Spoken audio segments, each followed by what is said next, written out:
नमस्कार, मेरा नाम है आकांक्षा मिश्रा। संस्कृति आईएएस के प्लेसेस इन न्यूज़ के एपिसोड 13 में आपका स्वागत है। आज का एपिसोड थोड़ा सा खास है क्योंकि आज हम इस सीरीज में पहली नदी, भारत की पहली नदी की बात करने वाले हैं। वो नदी कौन सी है? तो वो नदी कावेरी नदी है। कावेरी नदी दशकों से विवाद का मुद्दा बना हुआ है। तो आज हम बात किसकी करेंगे? कावेरी नदी की, वो भी विस्तार में। विस्तार में कहने का मतलब क्या हुआ कि देखिए, हम यूपीएससी की परीक्षा तो देते हैं लेकिन यूपीएससी का माइंडसेट नहीं समझ पाते हैं। यूपीएससी किस तरीके से प्रश्न पूछ रहा है। कोई भी नदी पढ़ते समय हम क्या करते हैं? उसकी सहायक नदियां पढ़ लेते हैं, उसके अपवाह क्षेत्र पढ़ लेते हैं। लेकिन यूपीएससी का माइंडसेट थोड़ा सा अलग है। 2019 2020 में आपको लगातार 3 क्वेश्चन कावेरी नदी से रिलेटेड मिलेंगे, लेकिन वो सहायक नदी नहीं पूछ रहा है। क्या पूछ रहा है? वहाँ पे कौन कौन से बायोस्फीयर रिजर्व मौजूद हैं, वहाँ पे कौन से नेशनल पार्क है, कौन से टाइगर रिजर्व्स मौजूद हैं। ये सारे क्वेश्चन में दिलचस्पी ले रहा है। साथ में वहाँ पे कौन सी प्रजातियाँ निवास करती हैं, ये भी प्रश्न पूछा गया है। तो हम क्या करेंगे इस सीरीज़ में? हम जो भी नदी चर्चा में रहेगा, न्यूज़ में रहेगा, उस नदी के बारे में बात तो करेंगे, उनकी सहायक नदियाँ भी देखेंगे, अपवाह तंत्र भी देखेंगे, लेकिन साथ में पर्यावरण के लिहाज से कौन कौन से नेशनल पार्क वहाँ हैं, कौन कौन से बायोस्फीयर रिजर्व है, कौन कौन से टाइगर रिजर्व है, इसकी बात भी क्या करेंगे? तो विस्तार में करेंगे। तो आइए बिना किसी देरी किए शुरू करते हैं, लेकिन उसके पहले आपके लिए एक छोटी सी सूचना है। सूचना क्या है देख लेते हैं। सूचना ये है कि बीपीएससी का ऑनलाइन फाउंडेशन कोर्स लेकर आ रहा है संस्कृति आईएएस। फाउंडेशन कोर्स का मतलब क्या हुआ कि इसमें प्री और मेंस दोनों की कक्षाएं शामिल होंगी। ये कब से शुरू हो रहा है? तो 15 अक्टूबर 2023 से शुरू हो रहा है। और इस प्रोग्राम की खास बात यह है कि आपको फीस पर मिल रही है 50% की भारी डिस्काउंट। अब ये कोर्स आपके लिए उपलब्ध होगा मात्र 25,000 रुपये में। देख लेते हैं कोर्स में क्या क्या शामिल है। तो 500 से अधिक घंटों की कक्षाएं शामिल होगा। जब से आप ये कोर्स लेते हैं 1 साल के लिए आपको, जिस दिन आप ये कोर्स लेंगे उसके बाद ये 1 साल तक वैलिड होगा। प्रतिदिन आपकी 2 कक्षाएं होंगी, नियमित क्लास टेस्ट होंगे और जितने भी प्रिंटेड नोट्स हैं वो आपको अवेलेबल करा दिए जाएंगे। देखिए, फीस का भुगतान आप ईएमआई के माध्यम से भी कर सकते हैं। अधिक जानकारी के लिए आपको क्या करना है? तो संस्कृति आईएएस के वेबसाइट पर संपर्क करना है या दिए गए नंबर पर कॉल करना है। आगे बढ़ते हैं और बात कर लेते हैं आज की खबर की। क्या खबर है कि कावेरी जो नदी है वो वापस चर्चा में आ गया है। कावेरी नदी का जो विवाद है वो वापस चर्चा में आ गया है। चर्चा में किसके किसके बीच में आया है? तो तमिलनाडु और कर्नाटक के बीच में कावेरी नदी का विवाद सालों से चल रहा है। दशक हो चुके हैं, ये विवाद सुलझ नहीं रहा है। फिर से एक बार विवाद शुरू हुआ है। दोनों कर्नाटक और तमिलनाडु के किसान जो है वो लगातार विरोध कर रहे हैं। मांड्या और बेंगलुरु में लगभग बंद करने का आह्वान कर दिया गया है। कर्नाटक के जो किसान हैं उसके साथ जो कन्नड़ संगठन है वो भी साथ में आ गई है। स्कूल कॉलेजेस ये सब बंद करने की मांग लगातार की जा रही है। इसलिए क्या है, चर्चे में है। तो कावेरी नदी अभी चर्चे में बना हुआ है। देख लेते हैं। कावेरी नदी पर पहुंचने से पहले हम समझेंगे पहले भारत का अपवाह तंत्र। जब हम अपवाह तंत्र को विभाजित करते हैं तो कैसे विभाजित करते हैं? देखिए, या तो हम इस तरीके से विभाजित कर सकते हैं कि ऊपर आपको क्या मिलेंगी? हिमालय मिलेगा और हिमालय से निकलने वाली नदियों की बात करेंगे, यानी उत्तर भारत की नदियों की बात करेंगे। वहीं दक्षिण में हम बात करेंगे किसकी? प्रायद्वीपीय नदियों की बात करेंगे। प्रायद्वीप का मतलब क्या होता है? वह भाग जो तीनों ओर से किससे घिरा हो? जल से घिरा हो। तो उत्तर में हम किसकी बात करेंगे? गंगा, ब्रह्मपुत्र, इन सारी नदियों की बात करेंगे। वहीं दक्षिण में हम किसकी बात करेंगे? तो गोदावरी, महानदी, कृष्णा, कावेरी, इसकी बात करेंगे। यदि हम और दूसरे तरीके से विभाजित करें तो कैसे विभाजित कर सकते हैं अपवाह तंत्र को? तो देखेंगे कि कहाँ इनका अपवाह हो रहा है। तो अपवाह कहाँ कहाँ होता है? तो बे ऑफ बंगाल में होता है, अरेबियन सी में आपको क्या दिखाई देगा? अपवाह दिखाई देगा। जो साउथ इंडिया यानी दक्षिण भारत की नदियां हैं उनकी खास बात क्या है कि ये स्लोप के आधार पर बहती है, ढाल के आधार पर बहती है। ढाल के आधार पर बहने का मतलब क्या हुआ? अगर मैंने किसी लकड़ी के बेंच को अगर टेढ़ा कर दिया है तो नदी का फ्लो कैसे होगा? नदी का फ्लो ऐसा होगा। वैसे ही जब हम भारत की भौगोलिक अवस्थिति की बात करते हैं तो पश्चिमी तट जो है, पश्चिमी तट का उभार देखेंगे तो वो उभरा हुआ हिस्सा है और ऐसे ढलान की तरफ बहता है। इसलिए नदियाँ यहाँ पे कैसे बहती हैं? तो ऐसे बहती। मतलब इसका क्या हुआ? पश्चिम से पूर्व की तरफ बहती है नदियाँ। कौन कौन सी नदियाँ हैं? महानदी है, गोदावरी है, कृष्णा है, कावेरी है। ये सब क्या है? तो पश्चिम से पूर्व की तरफ बहने वाली नदियाँ हैं। क्योंकि ढलान क्या है? पश्चिम की ओर उभार ज़्यादा है और पूर्व की ओर क्या है, उभार कम है, तो नदियाँ ऐसी बहती हैं। वहीं हम बात करें, कुछ नदियाँ जो होती हैं वो सदाबहार होती हैं, यानी पूरे साल बहती हैं, जबकि कुछ नदियाँ क्या होती है, साल भर नहीं बहती हैं। जो उत्तर भारत की नदियाँ हैं, यानी गंगा हो गया, ब्रह्मपुत्र हो गया, ये सब नदियाँ साल भर बहती हैं। क्यों साल भर बहती है? क्योंकि इनका स्रोत क्या है, तो ग्लेशियर है, स्नोफॉल यानी बर्फबारी के कारण इनको क्या मिल रहा है, जल मिल रहा है, तो ये साल भर बहने वाली नदियाँ हैं। वहीं दक्षिण भारत की नदियों की बात करें तो ये साल भर नहीं बहती है, क्योंकि इनका स्रोत क्या है, तो वर्षा का जल है, मानसून से इनको जल प्राप्त होता है। लेकिन एक नदी है जो साल भर बहती है, वो कौन सी नदी है, तो वो है नदी है कावेरी नदी। कावेरी नदी क्यों साल भर बहती है? क्योंकि इसे उत्तर पूर्व मानसून से भी जल प्राप्त होता है, वहीं दक्षिण पश्चिम मानसून से भी इससे क्या होता है, तो जल प्राप्त होता है। मतलब उत्तर की जितनी नदियां हैं वो साल भर बहती है और दक्षिण की केवल एक नदी है जो साल भर बहती है, उसका नाम क्या है, तो वो नदी है कावेरी नदी। आगे अगर हम बात करें कि बेसिन की बात करें, बेसिन क्या होता है, अपवाह क्षेत्र क्या होता है, जहाँ पे नदी तो आती है, नदी के साथ साथ सहायक नदी भी आती है और वितरिकाएं भी आती है, यानी ट्रिब्यूटरी भी आती है और डिस्ट्रीब्यूटरी भी आती है। अब ट्रिब्यूटरी और डिस्ट्रीब्यूटरी में क्या अंतर है? ट्रिब्यूटरी जो बहती है, अगर ये नदी है तो ट्रिब्यूटरी क्या होती है, आके मिलती है, सहायक नदियाँ क्या होती है, आके मिलती हैं इसमें। और डिस्ट्रीब्यूटरी क्या होती है, जो एक बार जब नदी से बाहर निकलती हैं तो नदी में आकर वापस नहीं मिलती हैं, तो वो क्या हो जाती है, डिस्ट्रीब्यूटरी होती हैं। तो एक बेसिन में क्या होता है, एक नदी बेसिन की बात करें तो आपको यहाँ पे ट्रिब्यूटरी भी देखने को मिलेगा और डिस्ट्रीब्यूटरी भी देखने को मिलेगा, यानी सहायक नदियाँ भी देखने को मिलेंगी और वितरिकाएँ भी देखने को मिलेगी। इतनी बात हमने कर ली और अब हम बात करेंगे किसकी, कावेरी नदी की बात करेंगे। देखिए ये जो दक्षिण भारत है, कावेरी नदी उसका तीसरी सबसे लंबी नदी है। और अगर हम बात करें तमिलनाडु की, तो तमिलनाडु की सबसे लंबी नदी है। इसकी लंबाई लगभग कितनी है, 765 लगभग किलोमीटर की लंबाई किसकी है, तो कावेरी नदी की है। कावेरी नदी को देखें तो कावेरी नदी की मुख्य धारा को देखें तो कहाँ से बह रही है, ये कर्नाटक से बह रही है और आगे बढ़ते हुए कहाँ से बह रही है, तमिलनाडु से बह रही है और कहाँ गिर रही है, तो बंगाल की खाड़ी में आकर गिर जाती है। लेकिन इसका जो अपवाह क्षेत्र है, ये हम किसकी बात कर रहे हैं, मेन स्ट्रीम की बात कर रहे हैं, यानी मुख्य धारा की बात कर रहे हैं। मुख्य धारा कहाँ कहाँ से बह रही है, तो मुख्य धारा कर्नाटक से बह रही है, तमिलनाडु से बह रही है और कहाँ गिर रही है, तो बे ऑफ बंगाल यानी बंगाल की खाड़ी में आकर गिर जाती है। लेकिन इनकी जो सहायक नदियाँ वो कहाँ कहाँ तक फैली है, तो केरल में भी इसकी सहायक नदियाँ दिखेगी और आपको जो पुदुचेरी है, जो यूनियन टेरिटरी है, वहाँ पर भी आपको इसकी सहायक नदियाँ देखने को मिलेगी। यानी अपवाह क्षेत्र कहाँ कहाँ तक फैला है, तो कर्नाटक, केरल, तमिलनाडु और पुदुचेरी तक इसका विस्तार आपको देखने को मिलेगा। ठीक है, अगर हम विस्तार में इसकी बात करें तो देखिए अपवाह क्षेत्र कहाँ कहाँ देखने को मिलेगा, सबसे ज़्यादा अपवाह क्षेत्र आपको कहाँ देखने को मिलेगा, तो तमिलनाडु में मिलेगा। देखिए 43,000 लगभग स्क्वायर किलोमीटर कहाँ पे है, तो तमिलनाडु में है। वहीं कर्नाटक में कहाँ है, तो कर्नाटक में कितना है, तो वो 34,273 स्क्वायर किलोमीटर तक फैला हुआ है। मतलब सबसे ज़्यादा विस्तार इसका कहाँ पर है, तो तमिलनाडु में इसके अपवाह क्षेत्र का सबसे ज़्यादा विस्तार आपको देखने को मिलेगा।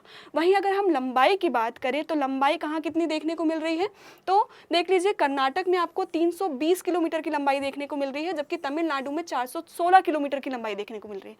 मतलब अपवाह क्षेत्र भी तमिलनाडु में ज़्यादा है और जो लंबी नदी बह रही है लंबाई के हिसाब से अगर देखें तो भी वो कहाँ पर ज़्यादा है, तो तमिलनाडु में ही ज़्यादा है।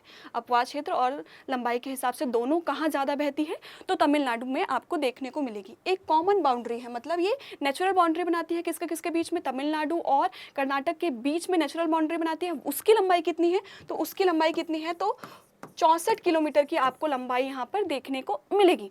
हम बात करें कावेरी की, उसके पहले देख लेते हैं यूपीएससी किस तरीके के प्रश्न पूछ रहा है। ये प्रश्न है प्रारंभिक परीक्षा 2020 का। क्या प्रश्न पूछा गया है, निम्नलिखित में से कौन सा संरक्षित क्षेत्र कावेरी बेसिन में पड़ता है। किसकी बात की है, तो संरक्षित क्षेत्र की बात की है। मैंने पहले ही बताया था कि यूपीएससी का ट्रेंड हो गया है, बदल गया है। अब वो क्या कर रहा है, भूगोल और पर्यावरण को मिला के क्वेश्चन सेट कर रहा है। तो वो उसका एग्जाम्पल है कि बात किसकी की गई है, तो कावेरी नदी बेसिन की बात की गई, यानी भूगोल की बात की गई, और राष्ट्रीय उद्यान की तरफ चले गए हैं या टाइगर रिजर्व की तरफ चले गए हैं, मतलब पर्यावरण के क्षेत्र में भी चले गए हैं। तो ये मिलाकर क्वेश्चन पूछेगा और हमको इसके लिए क्या रहना है, तो तैयार रहना है। क्या प्रश्न पूछा गया है कि कौन कौन से जो राष्ट्रीय उद्यान हैं, ये टाइगर रिजर्व है, ये किसके क्षेत्र पड़ते हैं, तो कावेरी नदी बेसिन में पड़ते हैं। इसके बाद हम इसका विस्तार से विश्लेषण करेंगे, लेकिन जब हम कावेरी बेसिन को पूरी तरीके से पढ़ लेंगे। दूसरा क्वेश्चन कहाँ है, दूसरा क्वेश्चन क्या पूछ रहा है, ये 2019 के प्रारंभिक परीक्षा का क्वेश्चन है। ये वन्य जीव दिया हुआ है और प्राकृतिक रूप से पाए जाते हैं, कहाँ पाए जाते हैं? तो नील रंग की महासीर की बात की गई है। कावेरी नदी में क्या पाए जाते हैं, इसका भी डिस्कस क्या करेंगे, हम आगे करेंगे, ठीक है। और तीसरा प्रश्न पूछा गया है क्या, प्रसिद्ध स्थान की बात की गई है, तिरुचिरापल्ली की बात की गई है, क्या ये कावेरी के पास पड़ता है, ये पूछा गया है। तो कैसे तरीके के प्रश्न पूछ रहे हैं, तो टाइगर रिजर्व, बायोस्फीयर रिजर्व, ये उस नदी से संबंधित है कि नहीं, प्रसिद्ध स्थान की बात की गई वो उससे संबंधित है कि नहीं, ये सारे प्रश्न फ्रेम यूपीएससी कर रहा है। तो हम आगे बढ़ते हैं और बात कर लेते हैं कावेरी की सहायक नदियों की। कावेरी की हमने बात कर ली, कावेरी की मेन स्ट्रीम कहाँ कहाँ से बह रही है, तो कर्नाटक से और तमिलनाडु से, जबकि सहायक नदियाँ कहाँ तक फैली हुई हैं, तो कर्नाटक में भी है, तमिलनाडु में भी है, उसके अलावा कहाँ है, तो केरल और पुदुचेरी में भी आपको इसकी सहायक नदियाँ देखने को मिलेगी। अगर सहायक नदियों को हम विस्तार से पढ़ लें तो देखिए, जो आपको ये आपको दिखेगी कावेरी नदी, ठीक है।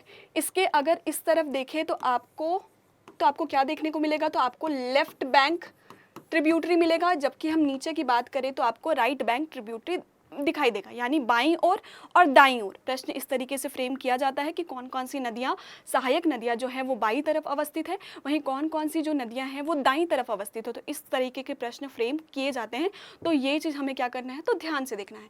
अगर बाएं तरफ की अगर हम ट्रिब्यूटरी की बात करें तो आपको कौन कौन सी नदियाँ देखने को मिलेगी, आपको देखने को मिलेगी हेमावती, उसके बाद आपको देखने को मिलेगी शिमशा, और उसके बाद मिलेगी आपको अर्कावती। यदि और डिटेल में देखेंगे तो आपको एक तुरुनानानी मुत्तई भी आपको दिखाई देगा, जो तमिलनाडु में दिखाई देता है।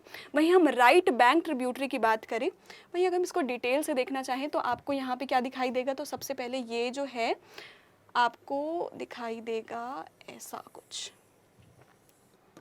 कहाँ से निकल रही है ये कावेरी नदी, कहाँ से उद्गम हो रहा है, तो कावेरी नदी का जो उद्गम होता है वो ब्रह्मगिरी से होता है। ताल कावेरी से, कर्नाटक में ही जो अवस्थित है, ब्रह्मगिरी ताल कावेरी से उसका उद्गम होता है। कहाँ कहाँ से बह रही है, तो 4 राज्यों की हमने बात कर ली है। लेफ्ट बैंक ट्रिब्यूटरी की बात की, लेफ्ट बैंक में हमें क्या क्या देखने को मिला था, तो हमें क्या मिला था, सबसे पहले हम यहाँ पे हेमावती देख रहे थे, हेमावती के बाद आपको शिमशा देखने को मिला था, शिमशा के बाद आपको अर्कावती देखने को मिला था। ये तीनों जो हैं वो कर्नाटक में अवस्थित हैं। वहीं एक और ट्रिब्यूटरी आपको देखने को मिल जाएगी, हरंगी नाम है उसका, मतलब लेफ्ट बैंक ट्रिब्यूटरी में कौन कौन है, तो हरंगी है, हेमावती है, फिर शिमशा है और फिर अर्कावती है। वहीं हम बात करें राइट बैंक ट्रिब्यूटरी की, तो वहीं आपको क्या दिखाई देगा, सबसे पहले ट्रिब्यूटरी आपको लक्ष्मी तीरथ दिखाई देगी, उसके बाद कौन सी दिखाई देगी, तो काबनी दिखाई देगी। हम लक्ष्मी तीरथ की बात करें तो ये कर्नाटक में पड़ती है सिर्फ। वहीं हम काबनी की बात करें तो आपको कहाँ कहाँ देखने को मिलेगी, तो कर्नाटक में भी मिलेगी और केरल में भी देखने को मिलेगी। आगे बढ़े, अगर हम स्वर्णावती की बात करें तो आपको सिर्फ कर्नाटक में देखने को मिलेगी। जो कौन सी ट्रिब्यूटरी है, तो राइट बैंक ट्रिब्यूटरी की बात चल रही है, ये आपको ध्यान रखना है। वहीं आगे चले तो आपको भवानी देखने को मिलेगी, जिसका विस्तार कहाँ से कहाँ तक है, तो तमिलनाडु और आपको देखने को मिलेगा केरल में इसका विस्तार देखने को मिलेगा। वहीं आपको नोइल दिखाई देगा, जो थोड़ा पार्ट जो केरल में पड़ता है, लेकिन मुख्यतः ये कहाँ पड़ता है, तो तमिलनाडु में पड़ता है। उसके बाद कहाँ कौन मिल जाएगा, तो अमरावती देखने को मिल जाएगा। अमरावती केवल तमिलनाडु में मिलेगी आपको, ये केरल में आपको देखने को नहीं मिलेगी। याद रखिएगा, लेफ्ट बैंक ट्रिब्यूटरी में हमने अर्कावती देखा था, वहीं राइट बैंक ट्रिब्यूटरी में आपको क्या देखने को मिलेगा, तो अमरावती देखने को मिलेगा। अगर हम देख लें, एक रफ आइडिया लगा लें, तो आपको याद कैसे रखना है वो मैं बता दे रही हूँ। ये है कावेरी नदी। कावेरी नदी कहाँ से निकल रही है, तो कर्नाटक के ब्रह्मगिरी माउंटेन से निकल रही है, वहाँ पे ताल कावेरी अवस्थित है, वहाँ से ये निकल रही है और कहाँ गिर रही है, तो बे ऑफ बंगाल में आकर गिर जाती है।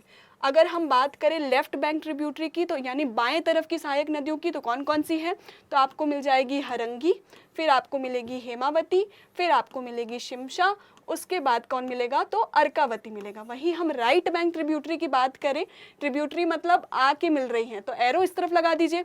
वहीं हम राइट बैंक की बात करें तो राइट बैंक में आपको क्या मिलेगा, तो लक्ष्मी तीरथ मिल जाएगा।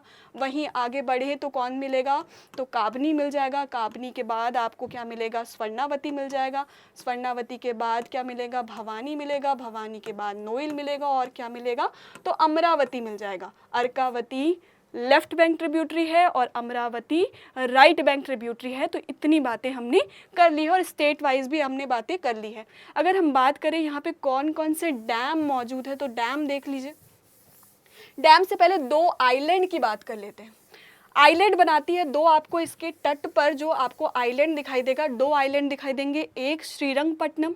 श्रीरंगपट्टनम का नाम आते ही आपके दिमाग में इतिहास का चलचित्र आ जाना चाहिए। आप ये कमेंट बॉक्स में आप बताएंगे कि आप श्रीरंगपट्टनम से इतिहास के बारे में क्या याद कर पा रहे हैं। तो दो आपको यहाँ पे आइलैंड देखने को मिलेगा। कौन कौन से दो आइलैंड हैं? तो एक श्रीरंगपट्टनम है और दूसरा शिव समुद्रम है। देखिए आइलैंड कैसे बनता है कि यहाँ से नदी निकली, कावेरी नदी निकली, ठीक है, यहाँ से दो हिस्सों में बट गई, फिर आके ये दो हिस्से जो बटे थे वो आके मिल गए, तो यहाँ पे क्या बन जाता है? तो आइलैंड बन जाता है। वैसे ही आगे बढ़ती है, फिर दो हिस्सों में बढ़ती है, फिर दो हिस्से आके अब मिल जाते हैं, तब एक और आइलैंड बनता है और तब ये आगे बढ़ जाती है। तो कौन कौन से दो आइलैंड है? तो श्रीरंगपट्टनम आपको देखने मिलेगा और शिव समुद्रम आपको यहाँ पर दो आइलैंड देखने को मिलेंगे। अगर हम बात करें कौन कौन से डैम्स मौजूद है, तो डैम आपको यहाँ पे हेमावती डैम मिल जाएगा, कृष्ण सागर डैम मिल जाएगा देखने को, मेट्टूर डैम मिल जाएगा। मेट्टूर डैम में विवाद भी रहता है तो इसलिए याद रखना है ये। तो हमने कितने डैम की बात की? हेमावती की बात की, कृष्ण सागर की बात की और किसकी बात की? तो मेट्टूर डैम की बात की। एक और डैम है यहाँ पे, ग्रैंड अनीकट है। ये भारत का सबसे पुराना डैम है, तो ये याद रखना है, ग्रैंड अनीकट। हेमावती, कृष्ण सागर डैम, उसके बाद मेट्टूर डैम, उसके बाद आपको क्या मिल जाएगा? तो ग्रेट एनीकट डैम देखने को मिलेगा। ठीक है, अगर हमने जो बाएं तट की सहायक नदियों की बात की और दाहिने तट की सहायक नदियों की बात करी, तो अर्कावती कहाँ से निकल रही है? तो ये आप स्क्रीनशॉट कर लीजिए या पीडीएफ आपको मिल ही जाएगा। तो चिक्कबल्लापुर ज़िले से निकल रही है। वहीं हेमावती की बात करें तो चिक्कमगलूर ज़िले से निकल रही है। वहीं सिमशा की बात करें तो तुमकुर ज़िले से निकल रही है। वहीं आगे बढ़े तो लक्ष्मी तीरथ की बात करें तो कोडागू ज़िले से निकल रही है। नोइल वेलंगरी पहाड़ियों से निकल रही है। भवानी जो है वो नीलगिरी पहाड़ियों से निकल रही है। काबिनी जो है वो कोझीकोड जिले से निकल रही है। और लक्ष्मी तीरथ कहाँ से निकल रही है? तो कोडागू जिले से निकल रही है। अगर विस्तार में आप पढ़ना चाहते हैं तो ये पीडीएफ आपको टेलीग्राम चैनल पे मिल जाएगा, या फिर मैं हट जा रही हूँ, आप स्क्रीनशॉट ले लीजिए। बढ़ते हैं आगे और बात कर लेते हैं, एक और चीज़ आपको यहाँ देखने को मिलेगा। तो शिव समुद्रम डैम की बात की, शिव समुद्रम फॉल भी आपको देखने को मिलेगा, जो टूरिस्ट प्लेस है, बहुत अच्छा टूरिस्ट प्लेस है। यहाँ पे पर्यटन, बहुत सारे पर्यटक यहाँ पे आपको दिखाई देंगे। शिव समुद्रम फॉल्स यहाँ पे मौजूद है। उसके अलावा कुछ कुछ डिस्ट्रिक्ट याद रखने हैं, तो देखिए यहाँ पे शहर जो है वो एरोड जिला आपको मिलेगा, कि याद रखना है, आगे भी काम आएगा। एरोड जिला आपको यहाँ पे देखने को मिलेगा। नीचे आपको मिलेगा तिरुचिरापल्ली देखने को मिलेगा, तंजावुर देखने को मिलेगा। इसके अलावा भी कुछ शहर महत्वपूर्ण हैं। बांध की बात हमने कर ली है। अगर शहर की बात करें तो आपको यहाँ पे मैसूर देखने को मिल जाएगा, मांड्या देखने को मिल जाएगा। मांड्या जहाँ पर किसान विरोध कर रहे हैं, ये उसी की बात है। और क्या देखने को मिल जाएगा? आपको बेंगलोर देखने को मिल जाएगा। यहाँ तंजावुर की बात हमने की ही। तो इतने सारे शहर यहाँ पर क्या हो जाते हैं? तो महत्वपूर्ण हो जाते हैं। और ये परीक्षा के लिहाज से भी महत्वपूर्ण है, क्योंकि प्रीवियस ईयर में क्वेश्चन ऐसा ही पूछा जा चुका है। तो आगे बढ़ते हैं और बात कर लेते हैं किसकी? बर्ड सेंचुरी की। कौन कौन से बर्ड सेंचुरी इसकी बेसिन में या इसकी मेन स्ट्रीम में मौजूद है वो देख लेते हैं। तो आपको सबसे पहले दिखाई देगा वेल्लोर बर्ड सेंचुरी, जो एक वाइल्ड लाइफ सेंचुरी भी है और बर्ड सेंचुरी भी है। जो वेल्लोर बर्ड सेंचुरी है, इसे रामसर साइट के रूप में नामांकित किया गया था। कब? तो 2022 में किया गया था। तो ये भी रिसेंट है, इससे परीक्षा के लिहाज से क्या है? तो महत्वपूर्ण है। आगे देखें तो वेदावुर आपको बर्ड सेंचुरी देखने को मिलेगा। ये भी 2022 में क्या किया गया था? रामसर साइट में जोड़ा गया था। वहीं उदय मार्तंडपुरम आपको बर्ड सेंचुरी मिल जाएगा। ये भी 2022 में रामसर साइट में जोड़ा गया था। वहीं एक और बर्ड सेंचुरी आपको देखने को मिलेगी, यहाँ नीचे की तरफ आपको देखने की मिलेगी। ये रंगनाथ थिट्टू बर्ड सेंचुरी यहाँ पे देखने को मिली थी। और ये भी कब जोड़ा गया है? तो 2022 में रामसर सूची में जोड़ा गया है। रामसर सूची क्या है? तो रामसर वेटलैंड की एक सूची होती है। आर्द्र भूमि के संरक्षण के लिए रामसर सूची जारी की जाती है। आपको कमेंट सेक्शन में ये बताना है कि कितने रामसर स्थल मौजूद हैं, ये आपको कमेंट बॉक्स पर बताना है। इसके अलावा आपको क्या दिखाई देगा? तो आपको यहाँ पे सत्यमंगलम टाइगर रिजर्व दिखाई देगा। देखिए यहाँ पर ही दिखाई देगा, जस्ट आपको यहाँ आपको कर्नाटक के जस्ट नीचे तमिलनाडु के पास आपको क्या दिखाई देगा? तो सत्यमंगलम टाइगर रिजर्व दिखाई देगा। और टाइगर रिजर्व और नेशनल पार्क की बात करें तो आपको देखो यहाँ पर आपको विस्तार में देखना है कौन कौन से टाइगर रिजर्व हैं। तो आपको यहाँ पे नागरहोल टाइगर रिजर्व और नेशनल पार्क दिखाई देगा। याद रखिए ये सब जो नीलगिरी बायोस्फीयर है उसका हिस्सा है। नीलगिरी बायोस्फीयर क्या है, तो नीलगिरी बायोस्फीयर सबसे पहला बायोस्फीयर है। ठीक है, देखिए आप सोचेंगे कि एग्ज़ाम के अंतिम समय जब मार्च और अप्रैल का समय आता है तो आप याद कर लेंगे सारे नेशनल पार्क, बायोस्फीयर रिजर्व, तो ये पॉसिबल ही नहीं है, आप नहीं याद कर पाएंगे। तो आपको धीरे धीरे ऐसे ही याद करते चलना है कि कौन सा बायोस्फीयर रिजर्व कहाँ है, टाइगर रिजर्व कहाँ है, तो ये ऐसे ही धीरे धीरे याद होता चलेगा। तो हम किसकी बात कर रहे हैं, नीलगिरी बायोस्फीयर के पास कौन कौन से टाइगर रिजर्व और नेशनल पार्क मौजूद है। तो सबसे पहले हमने बात की नागरहोल की, उसके नीचे ही आपको दिखाई देगा बांदीपुर नेशनल पार्क और टाइगर रिजर्व, उसके नीचे मुद्दुमलाई आपको नेशनल पार्क टाइगर रिजर्व दिखाई देगा। उसके बाद हमने बात अभी की ही सत्यमंगलम जो है टाइगर रिजर्व आपको देखने को मिलेगा। बिलीगिरी आपको यहाँ पे रंगनाथा टेम्पल टाइगर रिजर्व देखने को मिलेगा। तो इतनी सारी चीज़ें आपको ध्यान रखनी है। ठीक है, आगे बात करें किसकी, तो यूपीएससी के प्रश्न की बात कर लेते हैं जो 2020 में पूछा गया। क्या पूछा गया है, निम्नलिखित में से कौन सा संरक्षित क्षेत्र कावेरी बेसिन में स्थित है। तो कौन कौन से क्षेत्रों के नाम दिए गए हैं, संरक्षित क्षेत्रों के नाम दिए गए, वो देख लेते हैं। कौन कौन से क्षेत्र है, तो नागरहोल राष्ट्रीय उद्यान यानी नेशनल पार्क की बात की जा रही है। उसके अलावा पापीकोंडा राष्ट्रीय उद्यान दूसरे ऑप्शन में है। तीसरे ऑप्शन में सत्यमंगलम टाइगर रिजर्व है। चौथे में वायनाड जो है राष्ट्रीय अभयारण्य, वन्यजीव राष्ट्रीय अभयारण्य मौजूद है। इसकी भी बात हमने की। वायनाड देख लेते हैं कहाँ पर है, तो वायनाड मिलेगा आपको यहीं पे, जो कहाँ पर है, तो केरल के वायनाड डिस्ट्रिक्ट में आपको देखने को मिलेगा। और हमने क्या बात की कि जो कावेरी का जो अपवाह क्षेत्र है वो कहाँ तक विस्तारित है, केरल तक भी विस्तारित है। तो थोड़ा सा अगर हम मोटा मोटा ध्यान रखें कि केरल के कुछ इलाके जो केरल और कर्नाटक के पास का क्षेत्र है वहाँ पे जो टाइगर रिजर्व और नेशनल पार्क मौजूद है वो कावेरी बेसिन में आ जाएंगे। ये अप्रोच होता है आप कैसे किसी क्वेश्चन को जिसका आंसर आपको नहीं पता है वो भी सॉल्व कर सकते हैं। तो वायनाड डिस्ट्रिक्ट जस्ट कहाँ पड़ता है, तो केरल के ऊपरी हिस्से में पड़ता है।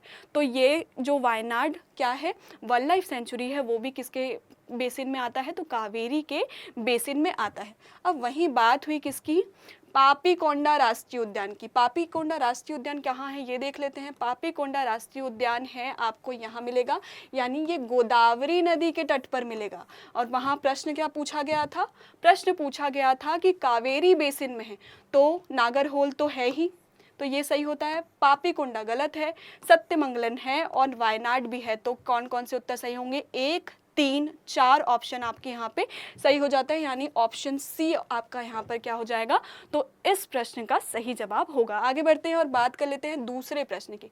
दूसरा प्रश्न क्या कह रहा है, निम्नलिखित जोड़ियों पर विचार कीजिए। वन्य जीव दिया है और प्राकृतिक रूप से कहाँ पाए जाते हैं इसकी बात की गई है। तो सबसे पहले बात किसकी की गई है, तो नीले पंख वाली महासिर की बात की गई है, जो कहाँ मिलती है, कावेरी नदी में देखने को मिलती है। ऐसा प्रश्न आपसे यूपीएससी पूछ रहा है। तो देखिए ये है नीले पंख वाली महासिर और ये क्या है, तो ऑरेंज पंख वाली महासिर है।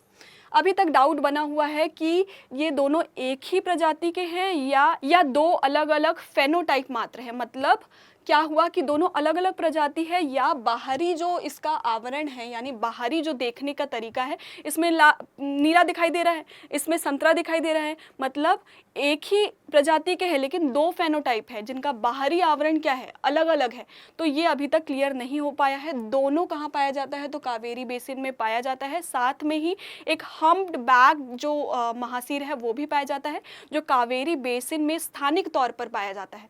तो ये उत्तर क्या हो जाएगा, आपका सही हो जाएगा। ठीक है, अगला बात करें किसकी बात की है, तो इरावदी डॉल्फिन की बात की गई है। IUCN में अगर इसकी बात करें तो ये एंडेंजर्ड है, यानी लुप्त प्राय प्रजाति में शामिल की जाती है इरावदी डॉल्फिन।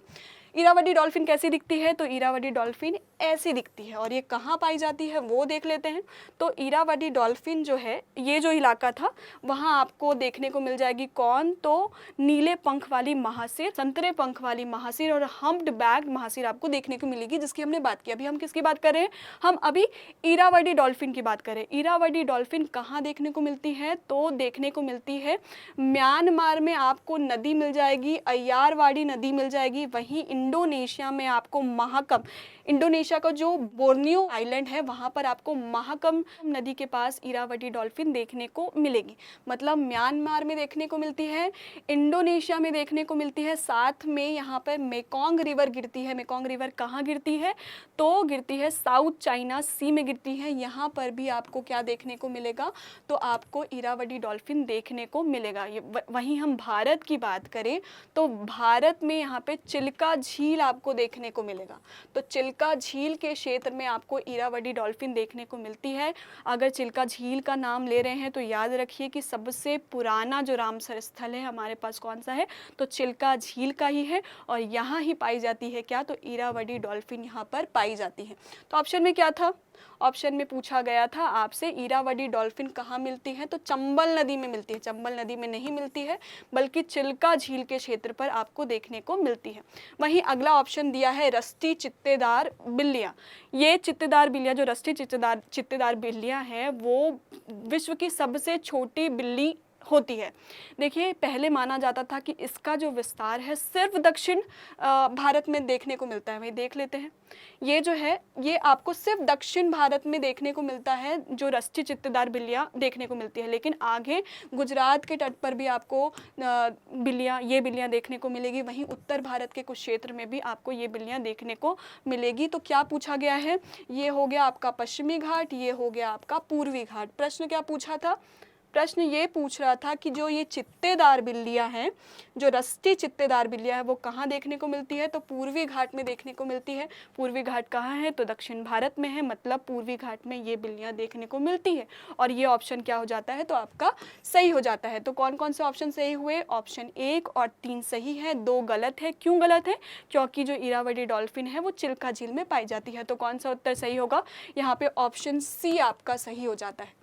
आगे बात करें तो एक और प्रश्न यहाँ पर पूछा गया है। क्या पूछा गया है?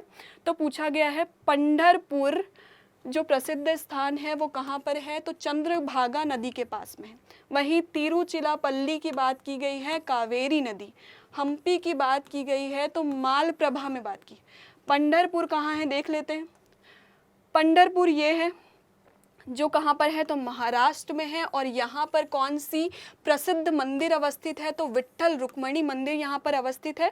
मतलब, और ये किसके नदी के तट पर ही है? तो चंद्रभागा नदी के ही तट पर पड़ती है। तो ये उत्तर आपका क्या हो जाता है? सही हो जाता है। पंढरपुर चंद्रभागा सही है। तिरुचिरापल्ली की बात हमने स्टार्टिंग में ही कर ली थी। तिरुचिरापल्ली कहाँ पड़ता है? तो कावेरी नदी बेसिन में पड़ता है। तो ये भी क्या है? सही है। वहीं हम बात करें तिरुचिरापल्ली की ही बात करें तो आपको कौन सा मंदिर देखने को मिलेगा? यहाँ पे देखने को मिल रहा था। और यहाँ से तो कावेरी नदी गिरती ही है। कहाँ गिरती है? तो बंगाल की खाड़ी में गिरती है। यहाँ आपको रंगनाथ स्वामी मंदिर देखने को मिलेगा। तो ये ऑप्शन भी क्या है? तो सही है। दूसरा ऑप्शन भी क्या है? सही है। वहीं तीसरे की बात करें, हम्पी जो विजयनगर साम्राज्य की राजधानी हुआ करती थी उसकी बात की जा रही है। तो ये मालप्रभा के पास, मालप्रभा नदी के पास है। तो मालप्रभा के पास नहीं है, ये तुंगभद्रा नदी के पास है। और यहाँ पे कौन सी मंदिर देखने को मिलती है? तो आपको विरूपाक्ष नंदी प्रतिमा, देखिए विरूपाक्ष मंदिर है, सामने नंदी है, तो ये मंदिर आपको देखने को मिलता है। तो कहीं ना कहीं नदी को जोड़ दिया है किससे? आर्ट एंड कल्चर को यहाँ से आपको भूगोल से जोड़ता हुआ दिखाई देगा। इसके पहले पर्यावरण और भूगोल को जोड़ने की कोशिश की गई थी और यहाँ पे जोड़ने की कोशिश की गई है आर्ट एंड कल्चर और भूगोल को। तो ये है क्या? गलत। तुंगभद्रा नदी के पास अवस्थित है। तो आपका कौन सा उत्तर सही होता है? 1 और 2 सही है, तो केवल ए यहाँ पर आपका सही उत्तर हो जाता है। आगे बढ़ते हैं और बात कर लेते हैं आपके लिए अभ्यास प्रश्न की। अभ्यास प्रश्न क्या कह रहा है देख लेते हैं। इसका उत्तर आपको कहाँ देना है? तो कमेंट बॉक्स पर देना है। अगर सही है तो बिल्कुल बढ़िया है, अगर गलत है कोई ऑप्शन तो क्यों गलत है ये भी बताना है, ताकि आप किसी भी प्रश्न का बेहतर तरीके से विश्लेषण कर सके। तो पहला कथन एक क्या कह रहा है कि कावेरी नदी कर्नाटक के कुर्ग जिले में स्थित ब्रह्मगिरी पहाड़ियों से निकलती है। ये आपका कथन एक कह रहा है। वहीं कथन 2 क्या कह रहा है? ये कर्नाटक, तमिलनाडु और पुद्दुचेरी से बहती हुई बंगाल की खाड़ी में मिल जाती है। वहीं तीसरा ऑप्शन क्या कह रहा है कि अर्कावती, हेमावती, हरंगी और काबनी जो है वो बाएं तट की सहायक नदियां हैं। कथन क्या है? उपरोक्त कथनों में से कौन सा सही है? ऑप्शन देख लेते हैं। केवल एक केवल 2 और 3, 1 और 3 और डी ऑप्शन है 1, 2, 3। इसका उत्तर आपको कहाँ देना है? तो कमेंट बॉक्स पर देना है। तो देखिए, हमने एक पैटर्न में कावेरी नदी की बात कर ली। आगे जो भी नदी चर्चा में होगी उसकी बात भी हम क्या करेंगे, इसी तरीके से विस्तार में करेंगे। सब कुछ देखेंगे, क्या क्या देखेंगे, तो उनकी सहायक नदियाँ क्या हैं, अपवाह क्षेत्र कैसा है, कितनी लंबी है, यानी भूगोल की बात भी करेंगे, और साथ में वहाँ पे कौन कौन से नेशनल पार्क हैं, कौन से बायोस्फीयर रिजर्व है, इसकी भी बात करेंगे। तो आज के लिए बस इतना ही। कोई टॉपिक से रिलेटेड सुझाव है तो आप कमेंट बॉक्स पर हमें सूचित कर सकते हैं। तो आज के लिए बस इतना ही, मुझे दीजिए इजाज़त। धन्यवाद।